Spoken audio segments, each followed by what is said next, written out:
r/ask Reddit. What's the most obscene display of private wealth you've ever witnessed? My boss once had me drive him to an exotic car dealership to pick up his new Bentley, 3 days after my paycheck had bounced. One of my students gets dropped off to school in a helicopter.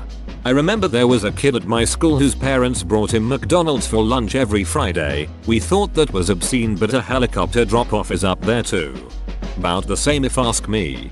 Honestly, a helicopter can't really compete with Mickey D's. What if the McDonald's is delivered by helicopter? A guy who moved 300 miles away just so he could buy a plane to fly to work every day. This dude turned life up to nightmare difficulty and then toggled God mode. It's the fastest way to get the commuter achievement.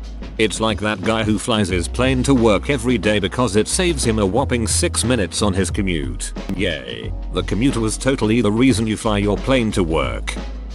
I had an obscenely wealthy kid in my graduating class. His parents bought him a brand new Range Rover on his 16th birthday and he crashed it into a school bus. They got him a new one and he crashed it road racing. They got him a new one and he got a DUI, and finally the police took away his license. Thank the Lord. I met the CEO of the company I work for and I complimented his watch. The first thing he did is take it off a day, let me wear it. Come to find out after doing a little research, the watch he was wearing is a Patek Philippe that cost 1.75 million. That watch alone cost more than every asset in my family for the past 4 generations. David Tepper, billionaire hedge fund manager that moved out of New Jersey. Doing this caused New Jersey to have redone their entire state budget. I work in a shoe store. I once had a customer walk in and say, give me 1 pair of every men's shoe in a size 10. Didn't want to try them on or look at them. He just needed some shoes for each of his houses. I work on commission, so it was a huge sale for me. But holy duck, that was about 140 pairs of shoes. A party at the CEO's house for Halloween. Insanity. I thought I was going to get kicked out of the neighborhood because I was only driving a 30k car, not a 300k car. Anything you can think of, he had at this party. Staff with signature cocktails at the door, a fully staffed bar for liquor, a fully staffed bar for wine, an entire table made of ice with ice shot glasses and 10 different vodkas. He was wearing a costume made of leather that his wife commissioned for him. Handmade in France. The 400-yard bridge to his private lake was strung up with extra lights, and the dock had a separate bar for those who wanted to sit on the lake. At least he was sharing the fun. Sounds insane and fun. It was definitely memorable. I went to a birthday party in 3rd grade. Every girl in the 3rd grade was invited, so 80 girls were picked up in limos, taken to Build-A-Bear where we could choose any bear. Then we all got manicures and pedicures. We went to Red Robin for dinner, and limoed back to her mansion for a sleepover. I will never attend a party that fancy ever again.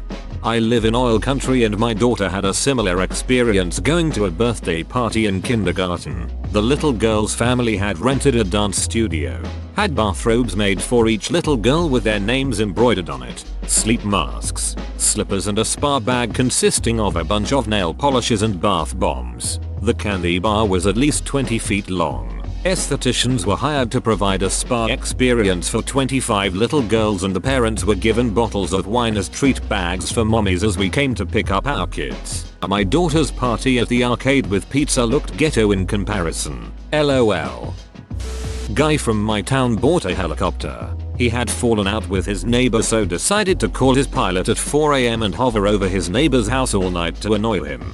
Someone in my town lives off the beaten path, in a small brick house. Nothing special, except there's a helipad and a helicopter behind it. I guess it's how you spend your money.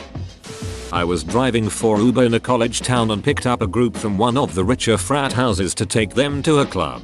The girls were discussing how one of their friends was upset and went on a huge shoe shopping spree where each pair cost roughly $2,000 except for one. This one pair costed $7,000. One of the girls casually expresses that $7,000 is really not a bad price to pay for shoes. They should have just been a little bit prettier. I would have paid $5,000 for them. Why they called an Uber instead of a limo, I don't know. Uber is more responsive, I guess. Faster pickup. I went to Chipotle with a friend and they willingly paid for us both to get guacamole. One of my dad's friends from high school is unbelievably rich and a collector. He owns a legitimate Stradivarius. Eventually, he decided he wanted to learn how to actually play it. So he signed up for lessons and brought a ducking Stradivarius with him down to the local music shop to meet his instructor and have his first lesson. I can only imagine the look on his instructor's face. You mean he didn't have the instructor come to him? How quaint. They had a black swan and an albino peacock. Starts to cry. Shh, it's okay. The swan was straight. A friend of mine's stepdad hired Smash Mouth to play at his Labor Day party for around 200 people. Best $500 he could have spent. My last job before college was dealing with what they call the 1% now. We had a call from a customer who had spent a 5-figure sum for items for her house and realized the house she had it sent to was not the house she wanted to decorate with them. After being informed the order was already in transit, she just reordered everything and had it rush delivered to the house she wanted it for. She was totally cool with it. I always picture the basement of her one house having the duplicates sitting there, worth far more than what I made at that job in a year. We owned a karaoke service in Las Vegas. Got a call one day at 7:30 p.m. from a party planner we often worked with. They wanted us to be at the Venetian in 1.5 hours for a 4-hour event. Price is not an issue. We gave them a decent last-minute deal, $2,000. Turns out this was for a private gambling club. They had a special room with the big table games set up. Minimum buy-in just to attend was $500,000 actual cash on hand and another $500,000 line of credit. Minimum bet was $5,000 with no maximum. Most bets were $20,000 or more. A stack of $20 1,000 chips. I forgot to mention, there was also a $1 million membership fee, one time, lifetime, to get invited to these kinds of events. The smallest chip in the room was $100, and that's what they used for tipping. I made over $3,000 in tips that night, plus my pay of $2,000 in 4 hours. Rumor was that one guy lost $3.5 million in 4 hours. Saw a news article that an extremely wealthy Chinese man's son bought 8 iPhone 7s for his dog. I mean, some comments here are obscene, but this is just pointless. In high school, my friend's parents paid me $50 to hang out with their dogs in the basements for 2 hours while they had a party on the main floor. I got to hang out with dogs, play video games, and they brought me down some of the catered food. I would have done it for free. Paying $50 for a dog sitter is the most obscene display of private wealth you've ever witnessed. This is the same website where a dude who owned a condo was the top comment in a thread asking for wealthy redditors.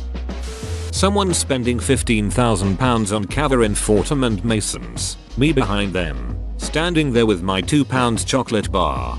£2 on a chocolate bar. Well, look at Mr. Moneybags. Fred's prices these days though.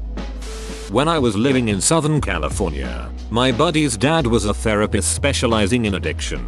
Needless to say, he made an absolute killing. He was a wealthy person that hated wealthy people, as in snobs, the country club types, people that own yachts to participate in a pissing contest, etc. He paid to have a statue of a chicken made and put it directly in his front yard. This thing was not only fully painted and somewhere between 15-25 feet tall, it crowed loudly every day at sunrise. When I asked him why he had it, he simply said because my neighbors are yuppie dongheads.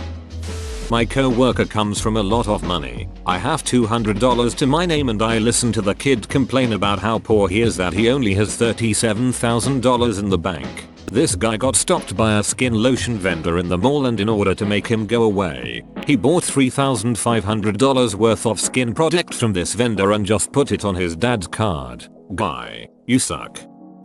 My junior year of college, I was the unofficial tutor of an English major. Her dad owned a chain of banks. She didn't want dad to know that she was basically illiterate, but she had already filled out the paperwork to let dad view her grades online. He was constantly on her to improve, but he would also be able to see tutoring logs. So she came up with our unofficial arrangement. I tutored her extensively. I basically taught her to read, and in exchange she bought me clothes and liquor and things that her dad wouldn't notice on his card as being usual. But I could pawn them for cash if I needed. That's not the crazy part. For Christmas, she told her parents that her car was old. It was a top-of-the-line Mercedes with a custom interior and it was less than 12 months old. Her parents told her no, that there was nothing wrong with her car and she could keep it, at least until she graduated. She was distraught that she might have to keep the piece of junk for at least another 4 years. So she hatched a plan.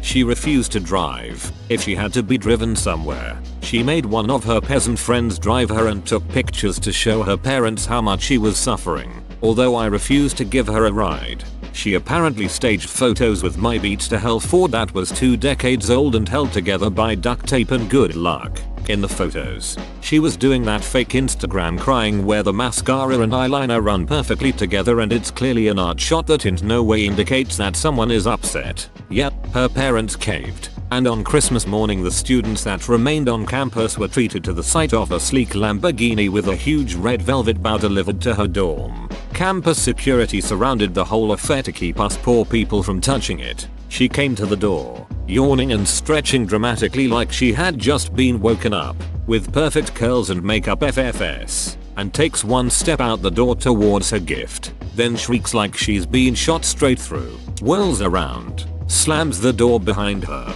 and screams into her phone loud enough for the crowd to hear. It's the wrong color. On New Year's, her new car arrived, in the proper color. Whoa, you made it to the end? You're a ducking beast. I'll cut you a deal. Smash like and subscribe for more curated content, bruh. It's free and that's a great price.